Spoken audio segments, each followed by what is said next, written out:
late September 2024, Hurricane Helene tore through western North Carolina, the deadliest hurricane in the state's history, flooding mountain towns, washing out roads, and cutting power to tens of thousands.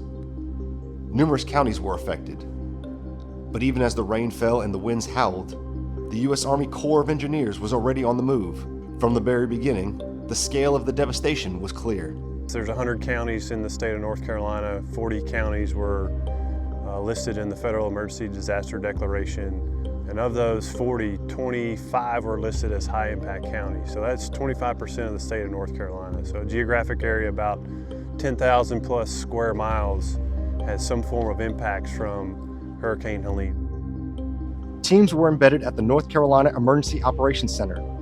Generator staging began in Charlotte. And within hours of landfall, Corps personnel were in the field, coordinating logistics, staging equipment, and identifying mission priorities.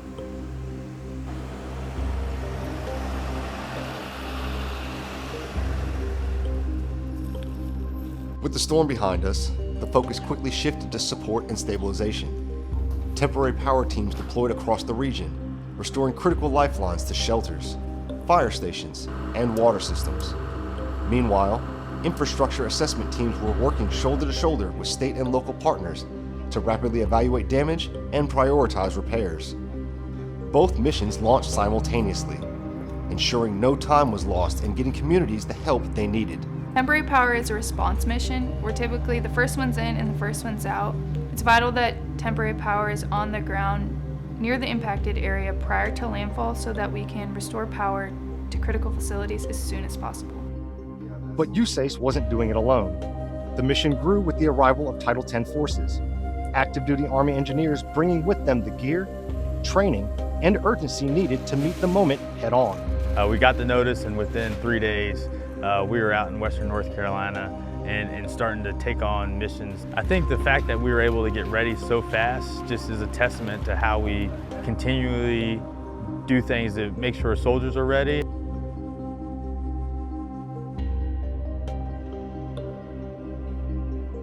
Hurricane Helene didn't just take out roads, power lines, and pipes. It broke systems people relied on every day. Tap water, pressure valves, filtration, all of it gone. That's where USACE stepped in. We worked alongside local and state partners to stand up emergency treatment facilities, including at the Bee Tree and Burnett reservoirs, and on-campus water filtration at the University of North Carolina at Asheville. We couldn't open without water. Our students needed to be able to brush their teeth, needed to feel confidence in the quality of the water that was being used in the cafeteria. It was absolutely critical. We could not have reopened without them. For universities, clinics, and remote mountain towns, water wasn't just a resource, it was a requirement for recovery. Corps of Engineers rose to the top with their vast and deep experience, and we couldn't be happier that they were the ones who responded. These temporary systems brought clean water to communities that had gone weeks without it. We knew very early on, in order to return normalcy to the communities, we had to figure out how to get water to those communities. And once we figured out how to get water to communities, the most important part was how to treat that water that was then being used by the communities and moving on. The team faced long hours, treacherous back roads, and wiped out infrastructure.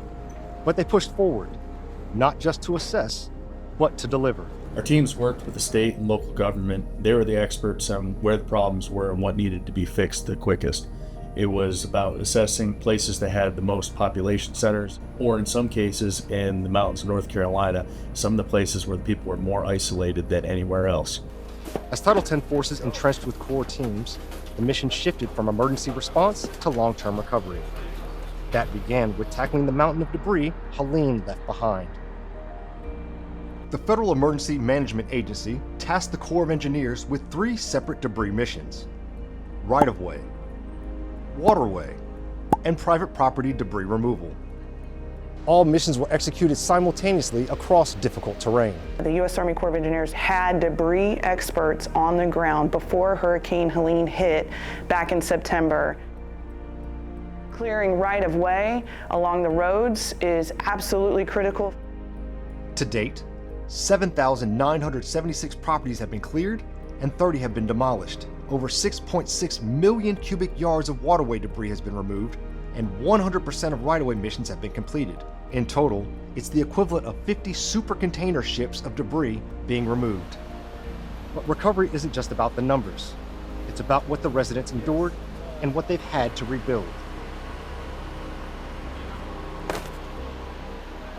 Her whole front deck, which had just been put in like not even 2 years ago, a huge deck and the stairs going up to her house, all of that ripped away and was washed away, and knocked a couple more of our posts out underneath our house. So with the Army Corps of Engineers, you think about them with the big projects, the highways, but they're here for the individuals as well. They did it quickly, they did it efficiently, they did it kindly, so very appreciative of everything.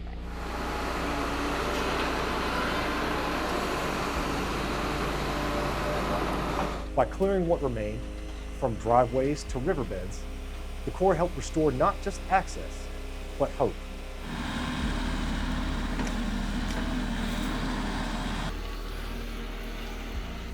With local nonprofits and universities on board, recovery became a shared mission. Together, we cleared waterways, reopened public spaces, and restored safe access across the region. So it felt really great when Corps of Engineers got on site and started to scale up their operations.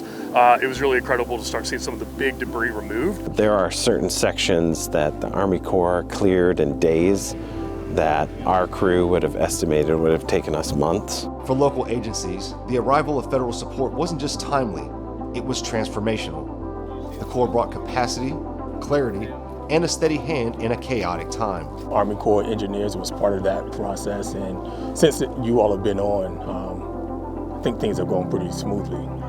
Transitioning from emergency to empathy, the recovery effort left behind something deeper. The reassurance that communities could count on each other, and that federal and local partners could show up strong. I've worked on a number of crises, but never something of this magnitude. And so to see all of that in collaboration with the county, the state, FEMA, the U.S. Army Corps, that was something I'd never experienced before. And I am so grateful for it because I can't imagine what we would have done without it. We didn't have the manpower or the equipment to really tackle this in an effective way. So we knew we were going to need external partners to be able to help us with some of that workload. From there, we were able to work with U.S. Army Corps of Engineers, and they came in with a plan, but everybody's worked really well together, and it's been fantastic, the pace that they've been able to maintain moving forward. Nearly 9.4 million cubic yards of debris impacted North Carolina communities.